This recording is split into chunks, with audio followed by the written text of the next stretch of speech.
Siapa sangka kalau sebatang rokok ternyata punya cerita politik yang panjang dan menarik. Buku Sarah Milov yang berjudul The Cigarette: A Political History mengungkap bagaimana rokok bukan cuma tentang asap dan nikotin, tapi juga tentang politik, ekonomi, dan kesehatan masyarakat.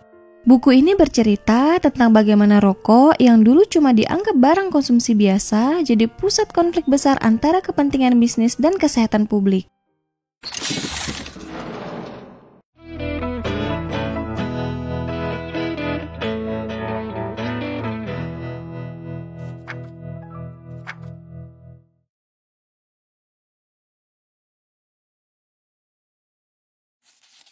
Bagian 1, awal mula dan kemajuan industri rokok. Jadi, mari kita balik ke akhir abad ke-19, waktu rokok mulai dikenal lebih luas di Amerika Serikat. Bayangkan ini, tembakau waktu itu sudah ada, tapi produksinya masih manual dan ribet. Nah, James Bonsack, seorang jenius teknologi, datang dengan mesin pemrosesan otomatis pada tahun 1880-an. Mesin ini bikin produksi rokok jadi super cepat dan murah. Akibatnya, perusahaan-perusahaan besar seperti Philip Morris dan R.G. Reynolds bisa bikin rokok dalam jumlah besar tanpa harus mengeluarkan banyak biaya. Perusahaan-perusahaan ini mulai memanfaatkan teknologi baru untuk memproduksi dan memasarkan rokok mereka dengan cara yang lebih agresif. Iklan-iklan di media cetak, radio, dan televisi mulai menunjukkan rokok sebagai simbol status, keberanian, dan kesehatan. Iklan rokok dulu memang keren banget loh. Mereka bikin rokok terlihat stylish dan membuat banyak orang merasa kalau merokok itu in banget. Bagian 2, strategi pemasaran dan promosi. Industri rokok juga pinter banget dalam hal pemasaran. Mereka punya berbagai trik untuk menarik perhatian konsumen. Salah satu cara jitu mereka adalah sponsorship acara olahraga. Jadi, rokok sering mensponsori balapan mobil, tinju, dan berbagai olahraga lain. Mereka bikin citra rokok identik dengan keberanian dan kesuksesan. Bayangkan, iklan rokok yang dimasukkan ke acara olahraga besar membuat orang-orang jadi makin tertarik untuk mencoba. Rokok juga dipromosikan untuk berbagai kalangan. Misalnya, mereka menjual rokok sebagai simbol kebebasan untuk remaja dan kemewahan untuk wanita. Salah satu iklan terkenal adalah Reach for a Lucky Instead of a Sweet, yang mengajak wanita untuk mengganti camilan dengan rokok agar bisa menjaga berat badan. Semua iklan ini menggunakan teknik pemasaran yang super cerdas, dari iklan berbayar di media, penempatan produk di acara, sampai promosi dengan hadiah. Ini membantu mereka untuk memperluas pasar dengan cepat. Bagian 3, dampak kesehatan dan reaksi publik. Nah, masuk ke tahun 1960-an, muncul laporan ilmiah yang mengaitkan merokok dengan berbagai penyakit serius, seperti kanker paru-paru dan penyakit jantung. Salah satu laporan penting adalah laporan Surgeon General Amerika Serikat pada tahun 1964 yang dengan tegas menyatakan kalau merokok itu penyebab utama kanker paru-paru dan masalah kesehatan lainnya. Ini benar-benar bikin geger. Reaksi publik terhadap laporan ini luar biasa. Banyak orang mulai sadar akan bahaya merokok dan ini bikin permintaan rokok menurun. Perusahaan rokok nggak tinggal diam loh. Mereka mulai melakukan berbagai macam cara untuk meremehkan atau menolak hasil penelitian ini. Mereka membiayai penelitian yang meragukan dan merekrut ilmuwan untuk menantang hasil penelitian yang ada. Namun, tekanan untuk menangani masalah kesehatan semakin besar. Organisasi kesehatan masyarakat dan kelompok anti merokok mulai aktif berkampanye untuk menyebarluaskan bahaya merokok dan mendorong pemerintah untuk mengambil tindakan. Langkah-langkah awalnya termasuk pelabelan peringatan kesehatan pada kemasan rokok dan pembatasan iklan rokok. Ini adalah awal mula dari regulasi yang lebih ketat. Sebelum ke bagian selanjutnya, jangan lupa subscribe dan nyalakan lonceng notifikasi ya, biar nggak ketinggalan rangkuman buku selanjutnya. Bagian 4, lobbying dan politik. Di sini, kita melihat bagaimana perusahaan rokok mulai bermain politik. Mereka mengeluarkan banyak uang untuk mempengaruhi para pembuat kebijakan melalui berbagai cara, seperti sumbangan politik, kampanye public relation, dan pengaruh pribadi. Mereka memperkerjakan pelobi yang sering punya hubungan dekat dengan anggota Kongres dan pejabat pemerintah. Jadi, mereka bisa mempengaruhi kebijakan dengan efektif. Perusahaan-perusahaan rokok juga menggunakan sumbangan politik untuk mendukung kandidat yang mereka harapkan akan mendukung atau menolak kebijakan yang merugikan mereka. Mereka juga mencoba membentuk opini publik dengan menggambarkan regulasi sebagai ancaman terhadap kebebasan pribadi dan ekonomi lokal.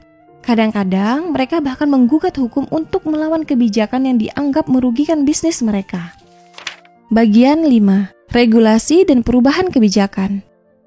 Dengan semakin banyaknya bukti tentang bahaya merokok, pemerintah Amerika Serikat mulai menerapkan berbagai regulasi untuk mengontrol industri rokok. Regulasi pertama kali termasuk pelabelan peringatan kesehatan pada kemasan rokok yang dimulai pada tahun 1965 dengan Undang-Undang Pelabelan dan Iklan Rokok Federal.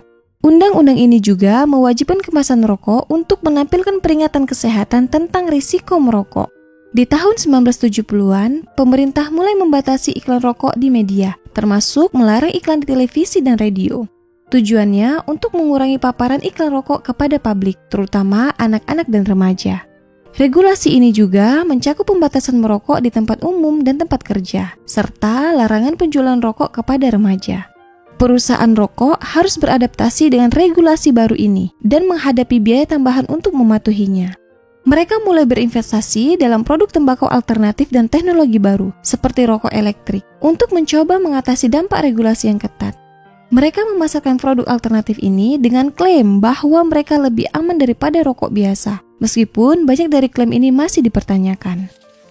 Bagian 6. Ketergantungan ekonomi dan konflik sosial. Industri rokok juga punya dampak ekonomi yang besar, terutama di daerah-daerah penghasil tembakau. Banyak komunitas bergantung pada produksi tembakau sebagai sumber pendapatan utama. Jadi, setiap perubahan kebijakan yang berdampak pada industri ini bisa sangat mempengaruhi ekonomi lokal. Petani tembakau, pekerja pabrik, dan industri terkait seringkali merasa tertekan oleh regulasi yang dianggap merugikan pendapatan mereka. Konflik antara kesehatan masyarakat dan ekonomi lokal seringkali muncul, sementara regulasi kesehatan bertujuan untuk mengurangi konsumsi rokok dan meningkatkan kesehatan. Dampaknya terhadap ekonomi lokal cukup besar. Beberapa komunitas bahkan melobi pemerintah untuk melonggarkan regulasi atau memberikan dukungan ekonomi alternatif untuk mengatasi dampak dari penurunan permintaan tembakau. Ini menciptakan ketegangan antara kebijakan kesehatan dan kepentingan ekonomi lokal. Bagian 7. Tantangan baru dan inovasi. Masuk ke abad 21, industri rokok menghadapi tantangan baru dengan munculnya produk tembakau alternatif seperti rokok elektrik dan produk tembakau tanpa asap. Produk-produk ini sering dipasarkan sebagai pilihan yang lebih sehat dibandingkan rokok tradisional. Rokok elektrik khususnya semakin populer sebagai alternatif yang tampak kurang berbahaya daripada rokok konvensional, meskipun penelitian tentang dampaknya masih terbatas. Perusahaan-perusahaan rokok besar mulai berinvestasi dalam teknologi rokok elektrik dan produk tembakau alternatif untuk mempertahankan pangsa pasar mereka dan menjawab tuntutan konsumen yang semakin sadar kesehatan. Mereka meluncurkan kampanye pemasaran untuk mempromosikan produk ini sebagai solusi yang lebih aman dan inovatif. Namun, produk baru ini juga membawa tantangan regulasi. Kebijakan yang ada seringkali tidak mencakup teknologi baru ini dengan memadai, menciptakan celah yang bisa dimanfaatkan oleh perusahaan-perusahaan rokok. Pemerintah dan organisasi kesehatan masyarakat menghadapi tantangan dalam mengatur produk-produk baru ini dan memastikan regulasi mencakup resiko yang mungkin ditimbulkan oleh teknologi baru ini. Kesimpulan, jadi, The Cigarette: A Political History oleh Sarah Milov benar-benar membuka mata kita tentang bagaimana industri rokok berkembang dan beradaptasi dengan berbagai dinamika politik, kesehatan, dan ekonomi di Amerika Serikat. Dari awal mula industri rokok, strategi pemasaran yang super canggih, hingga dampak kesehatan dan kebijakan regulasi. Buku ini memberikan pandangan mendalam tentang bagaimana rokok menjadi pusat perhatian dalam perdebatan antara kepentingan ekonomi dan kesehatan masyarakat. Milov menunjukkan bagaimana industri rokok berjuang keras untuk mempertahankan profitabilitasnya, mulai dari menyangkal hasil penelitian ilmiah hingga mempengaruhi kebijakan publik, serta berinvestasi dalam produk alternatif. Di sisi lain, buku ini juga menjelaskan dampak signifikan dari kebijakan kesehatan dan regulasi pada industri rokok dan masyarakat secara keseluruhan. Dengan menggali sejarah politik, sosial, dan ekonomi, The Cigarette memberikan gambaran lengkap tentang bagaimana rokok menjadi bahan perdebatan besar mengenai kesehatan, kebebasan individu, dan kepentingan ekonomi. Bacaan yang asik dan penuh informasi untuk memahami kompleksitas industri rokok dan dampaknya terhadap masyarakat dan kebijakan publik. Selesai.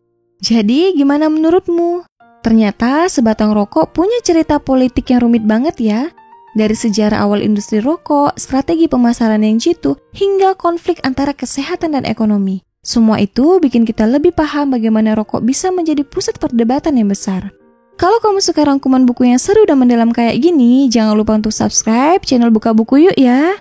Sampai jumpa di buku selanjutnya.